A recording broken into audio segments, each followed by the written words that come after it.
It was absolutely astounding. If I had seen it on a cinematograph film, I should have thought it was fake. That was Captain Sir Edward Halsey. My name's Kevin, and this is History Goon.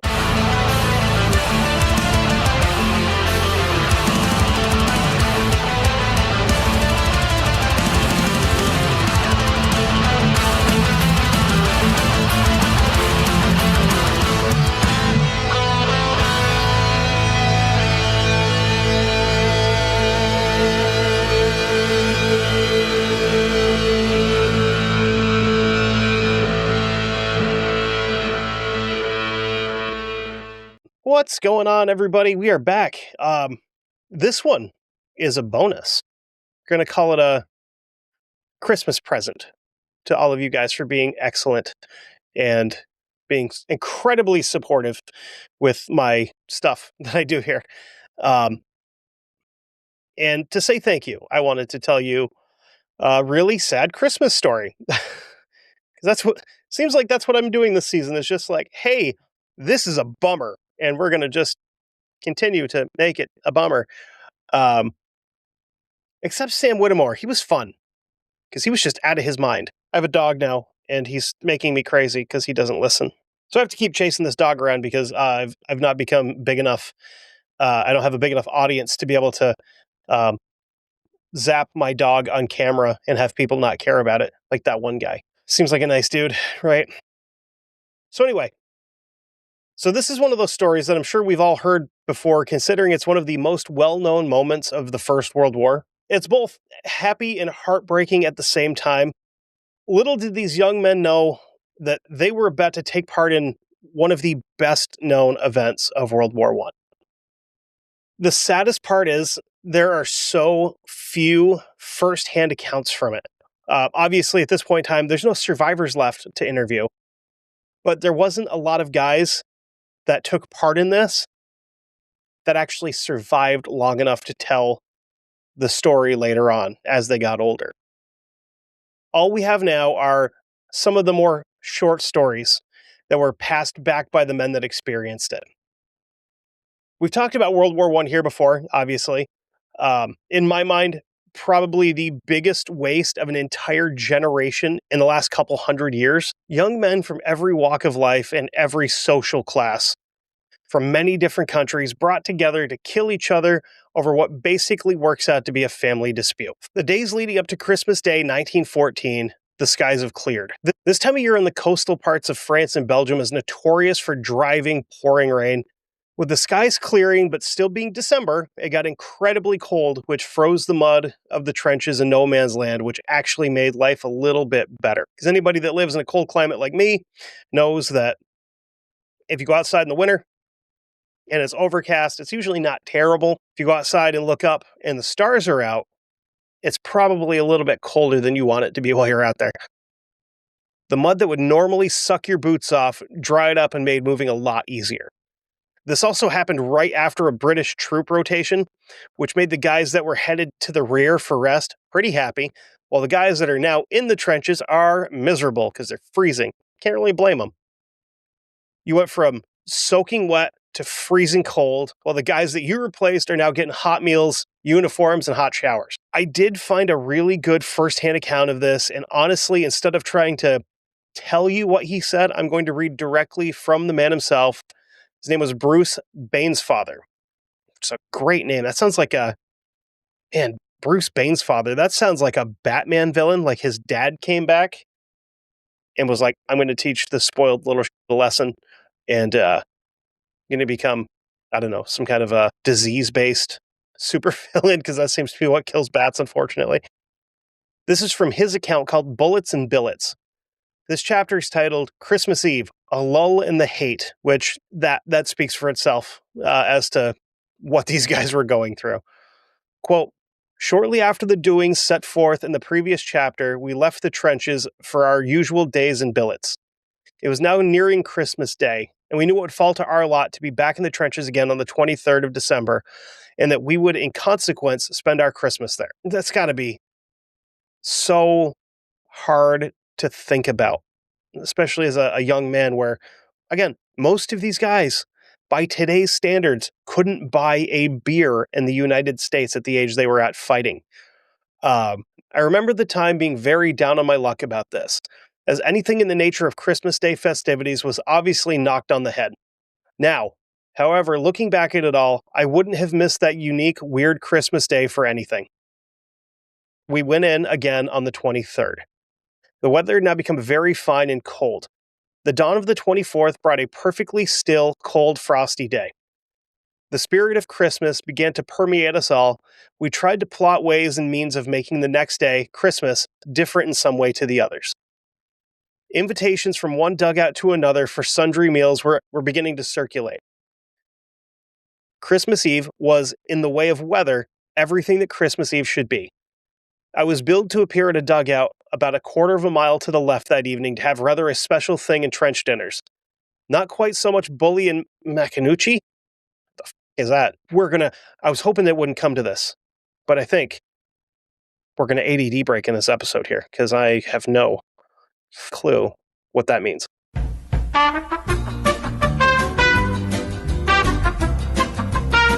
So bully and macanucci is basically, from what I'm seeing on these recipe websites, where thankfully I found one where I didn't have to get a 4-page dissertation about, how this person's grandmother had to walk 37 miles uphill both ways with no shoes on to collect the onions for this. It's just beef stew, seems like.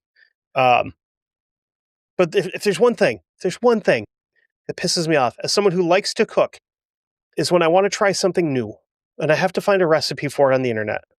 When I have to listen to somebody, not even listen to, when I have to read about somebody whose great grandfather had like a terrible case of hemorrhoids, and the only thing that would cure it was by cooking like this particular set of vegetables with just enough salt, not too much pepper, and just enough garlic powder, or else his hemorrhoids got worse. I don't care.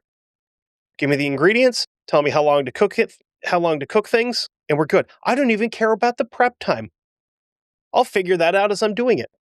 I just, with a fiery passion, hate having to get a backstory when I just want to figure out a different way to cook chicken and rice. Okay, anyway, a bottle of wine and a medley of tinned things from home deputized in their absence. Man, thinking about getting like canned meat and you're like, oh my God, this is a treat. That's, boy, man, war sucks. And it never got better. It still sucks. I mean, the food now is probably a little bit better. I've eaten MREs. They're not terrible.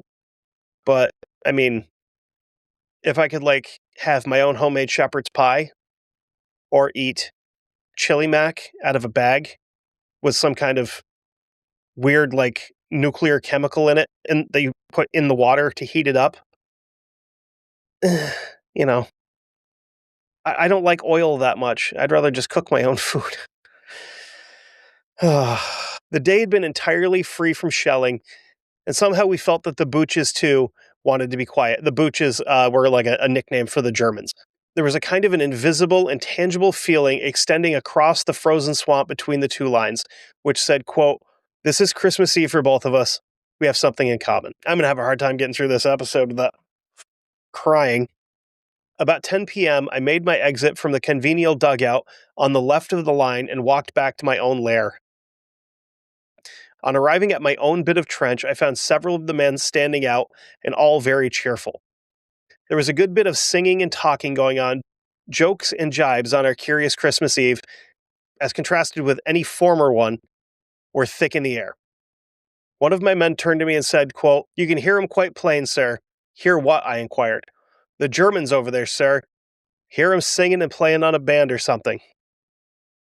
I listened away across the field, among the dark shadows beyond. I could hear the murmur of voices, and an occasional burst of some unintelligible song would come floating out of the frosty air. The singing seemed to be loudest and most distant, a bit to our right. I popped into my dugout and found the platoon commander. Quote, "Do you hear the Booches kicking up a racket over there?" I said. "Yes," he replied. "They've been at it some time." Come on, I said. Let's go along the trench to the hedge there on the right. That's the nearest point to them over there. So we stumbled along our now hard frosted ditch and scrambled up on the bank above, strode across the field on our next bit of trench on the right. Everyone was listening. An improvised Bush band was playing a precarious version of Deutschland, Deutschland über alles, at the conclusion of which some of our... This is a term. This was a term, and you could probably use this term interchangeably with a completely different group of people. Some of our mouth organ experts retaliated with snatches of ragtime songs and imitations of the German tune. Suddenly, we heard a confused shouting from the other side. We all stopped to listen. The shout came again. A voice in the darkness shouted in English with a strong German accent. "Come over here." A ripple of mirth swept along our trenches, followed by a rude outburst of mouth organs and laughter. Man, I am not grown up enough to not laugh every time I have to say the word mouth organ. Presently in a lull, one of our sergeants repeated the request, "Come over here." The German responded, "You come halfway, I come halfway," from the darkness. "Come on then," shouted the sergeant. "I'm coming along the hedge." "Ah, but there are two of you," came back the voice from the other side. Well, anyway, after much suspicious shouting and jocular derision from both sides, our sergeant walked along the hedge, which ran at right angles to the two lines of trenches. He was quickly out of sight, but as we all listened in breathless silence, we soon heard a spasmodic conversation taking place out there in the darkness. Presently, the sergeant returned. He had with him a few German cigars and cigarettes, which he exchanged for a couple of Macanucci's and a tin of Capstan. Is that like a tea or a liquor or something? Let's find out together as a couple. Okay, so after a micro ADD break, Capstan was a type of chewing tobacco. The seance was over, but it had given just the requisite touch of our Christmas Eve, something a little human and out of the ordinary routine. After months of vindictive sniping and shelling, this little episode came as an invigorating tonic and a welcome relief to the daily of antagonism. It did not lessen our determination, but just put a little human punctuation mark in our lives of cold and humid hate. Just on the right day, too, Christmas Eve. But as a curious episode, this was nothing in comparison to our experience on the following day. On Christmas morning, I woke very early and emerged from my dugout into the trench. It was a perfect day, a beautiful cloudless blue sky, the ground hard and white, fading off towards the woods in a thin, low-lying mist. It was such a day as invariably depicted by artists on Christmas cards, the ideal Christmas day of fiction. Oh, man, there is a song that goes along with this that I unfortunately cannot play in the episode, because if I do, Spotify will send someone out here to shoot me in the legs. It is required listening, either at some point during this episode or immediately after this. And I know I've plugged the band 1,000 times because I love them, and I'm super excited that I get to go see them in March with David and Sarah from Macabre Emporium. You need to listen to the song Christmas Truce by Sabaton. It's not their normal, fast-paced, it's not their normal type of song. It is, how do I want to put it? It's haunting and sad and kind of helps to put into perspective what these guys were going through. And it's fantastic. So you absolutely have to listen to that song. Matter of fact, if you're on Spotify, I can put a link to the song in it so that when you scroll down past the episode, it'll be there. So you can just click on that afterwards and listen to it. If not, go on YouTube because the video is awesome too. It kind of ties it all together with what I'm doing here. So he has this sick, fancy all this hate, war, and discomfort on a day like this. I thought to myself, the whole spirit of Christmas seemed to be there. So much so that I remember thinking, this indescribable something in the air, this peace and goodwill feeling, surely will have some effect on the situation here today. And I wasn't far wrong. It did around us anyway. And I've always been so glad to think of my luck in, firstly, being actually in the trenches on Christmas Day, and secondly, being on the spot where a quiet, unique little episode took place. Everything looked merry and bright that morning, The discomfort seemed to be less somehow. They seemed to have epitomized themselves in intense, frosty cold. It was just the sort of day for peace to be declared. If only it had only lasted 5 months and not 3 more years. Because, I mean, at this point in time, yeah, a lot of people have died in the trenches. It's a drop in the bucket compared to the final numbers of World War I. It would have made such a good finale. Absolutely agreed. I should like to have suddenly heard an immense siren blowing. Everybody to stop and say, "What was that?" Sirens blowing again. Appearance of a small figure running across the frozen mud waving something. He gets closer. A telegraph boy with a wire. He handed it to me. With trembling fingers, I opened it. Quote, "War off, return home, George R.I." Cheers. But no, it was a nice, fine day. That was all. Walking about the trench a little later, discussing the curious affairs of the night before, we suddenly became aware of the fact that we were seeing a lot of evidence of Germans. Heads were bobbing about and showing over the parapet in a most reckless way, and as we looked, this phenomenon became more pronounced. A complete Bush figure suddenly appeared on the parapet and looked about itself. This complaint became infectious. It didn't take our men long to be up on the skyline. This was the signal for more Bush anatomy to be disclosed, and this was replied to by all of our Alfs and Bills until, in less time than it takes to tell, half a dozen or so of each of the belligerents were outside of their trenches and were advancing towards each other in no man's land. A strange sight, truly. Absolutely. They call it no man's land for a reason. I clambered up and over our parapet and moved out across the field to look. Clad in a muddy suit of khaki and wearing a sheepskin coat and balaclava helmet, I joined the throng about halfway across to the German trenches. It all felt most curious. Here were these sausage-eating wretches who had elected to start this infernal European fracas, and in doing so had brought us all into the same muddy pickle as themselves. This was my first real sight of them at close quarters. Here they were, the actual practical soldiers of the German army. There was not an atom of hate on either side that day. And yet, on our side, not for a moment was the will to war and the will to beat them relaxed. It was just like the interval between rounds in a friendly boxing match. The difference in type between our men and theirs was very marked. There was no contrasting the spirits of the two parties. Our men in their scratch costumes of dirty, muddy khaki, with their various assorted headdresses of woolen helmets, mufflers, and battered hats, were a light-hearted, open, humorous collection, as opposed to the somber demeanor and stolid appearance of the Huns in their gray-green faded uniforms, top boots, and pork pie hats. The shortest effect I can give our impression I had was that our men, superior, broad-minded, more frank, and lovable beings, were, regard, were regarding these faded, unimaginative products of perverted culture as a set of objectionable but amusing lunatics whose heads had got to be eventually smacked in. So basically, it's like, yeah, like we're out here in all this ragtag stuff, but we know how to fight, and these guys have all matching uniforms and they look great, but we still have to kick their asses eventually, or wait for Marines to show up and kick their asses too, because that's going to be a lot of fun. Look at that one over there, Bill, our Bert would say, as he pointed at some particularly curious member of the party.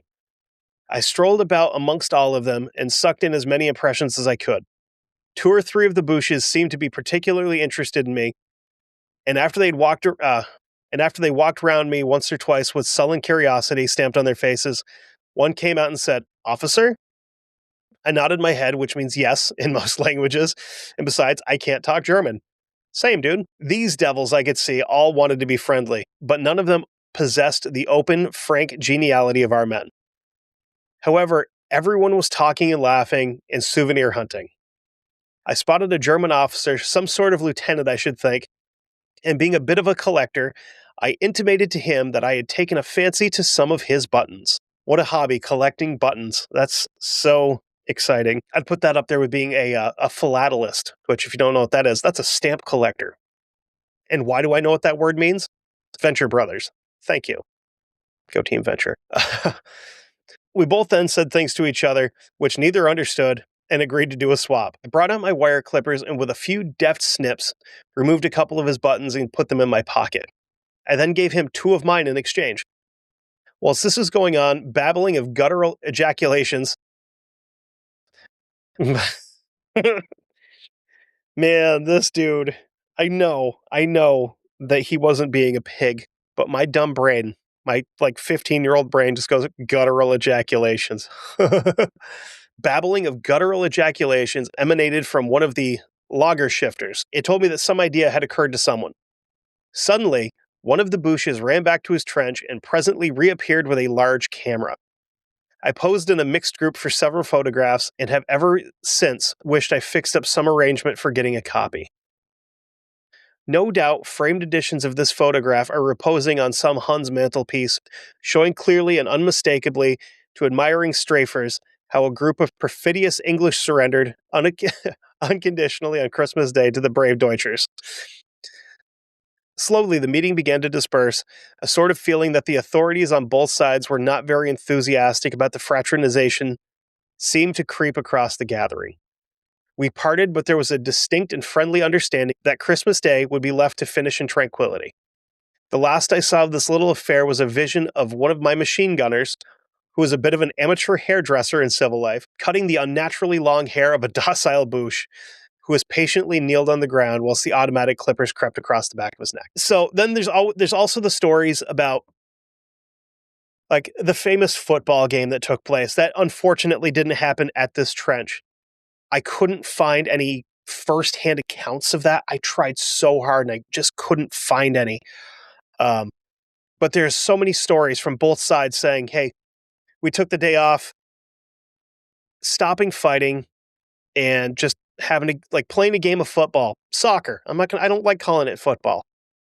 I'm an American and our football's better than yours, even though it's starting to get to the point where they are just as dramatic with the physical contact in American football as they are with English football, where a quarterback could get looked at just right, and the referees are just throwing flags at everybody because we can't touch the quarterback even though he's a football player. Anyway, to be able to stop and do something like this out between the trenches, these guys remembered that they're basically still kids. They also learned that they had far more in common with each other than they would with any of the higher ups from their own countries. There's no agreed upon day that the truce actually ended because it was happening basically all across the line. Once the first one happened and word spread to the next trench of like, hey, we went out and met with these guys. We traded food. They're pretty cool. Everybody started doing it because it was just that one spark for both sides. And it just spread like wildfire in the best way possible. Most people seem to think that the truce would have ended like December 26th or 27th, with the shelling and shooting starting again under orders from men that were miles away in the back, somewhere safe from the horrors of the front line. I pretty often, when I do these stories for basically any episode that I'm doing, I find myself trying to put myself in that situation. You've been rained on, you're freezing, you're thousands of miles from home on Christmas, and then somebody starts singing Christmas songs on the other side because they are probably going through the same thing you are, and somebody hears it on your side, and then you guys start singing. Then everybody's having a good time. You don't know each other, but you get to know each other a little bit. You spend a couple of days getting to know your enemy on a human level, and then a couple of days later, you get orders from the rear saying, hey, we don't know what you guys are doing screwing around up there. Get back to fighting. Then you have to put yourself back into the mentality to forget that these guys are human. And you got to start shooting at each other again. Even though you didn't know each other all that well in the first place. In a way, you may have considered this other person a friend for a little bit. Then the whistle gets blown and you go over the top of your trench and you move forward. And you land in an enemy trench and you're possibly forced to fight the man that you shared cigarettes, chocolate, and stories with hand to hand. Absolutely horrific. And it just, it goes to show, like I've said before, I didn't start this show to glorify war or violence like that. I wanted to bring like a little bit more of a human element to it because, yeah, you can go watch documentaries on YouTube where some dude in glasses with a very fancy title is just like, and this is what happened on this day, and this is how many men were killed. You very rarely get to hear their stories. And I want to find as many of those as I can so that these people aren't forgotten, Yeah, they're gone. They've been gone for decades, 100 years at some points, in some cases with these guys. But trying to find that, to bring it back to life, even for a little bit, just so that these people aren't completely forgotten forever, because they died in a war that made absolutely no sense and made absolutely no difference. I want to try to do that. Another one I would highly recommend. I can't remember the exact name of the series. But Dan Carlin on Hardcore History, who, I'll tell you right now, I want to be Dan Carlin when I grow up, because the guy is awesome. He did a series about World War I, and I believe it was 6 or 7 episodes, and they're all 4 to 5 hours long. And when he released them, it was probably 2018, 2017, somewhere in there. I listened to them at work. I was doing machining at the time. I was working at a plastics factory where we made plastic reels. And he has some stories in there where he's telling them, and obviously talking about the numbers and all that. And then he would randomly throw in a letter that he found from somebody that fought there. And I'm not ashamed to tell you, I stood at my machine while I was listening to this man read stories from a 17-year-old kid that thought war was going to be romantic and it was going to be fun and a great way to see the world. Listening to this kid write a letter back to his mom about how scared he was. And I just stood there and cried. I'm not ashamed to admit that. But I wanted to tell this story because this is one of the very few times during World War I that something good actually happened. That these guys got just a day to be people again. Instead of, how do they word it? Food for the gun. But it's definitely not as cheerful and, upbeat as a lot of my stuff usually is. But it's just a story that needed to be told. So I hope everybody enjoyed it. I'm not going to plug anything because this is a bonus episode. You're going to get music. You might not even get little clips in here, like for the video. It might just be me sitting here talking to you. I think that's what we're going to do. So I'm just going to do my intro music. I'm going to do my outro music. And in between, I'm going to tell a sad story. But until we meet again, Merry Christmas, Happy Holidays, whatever you do. I'm a Merry Christmas guy myself. Whatever you celebrate, have a good one. We're all going to die someday. So go out and do some goon shit and leave a mark on the world. Just like these guys. Love you. Bye.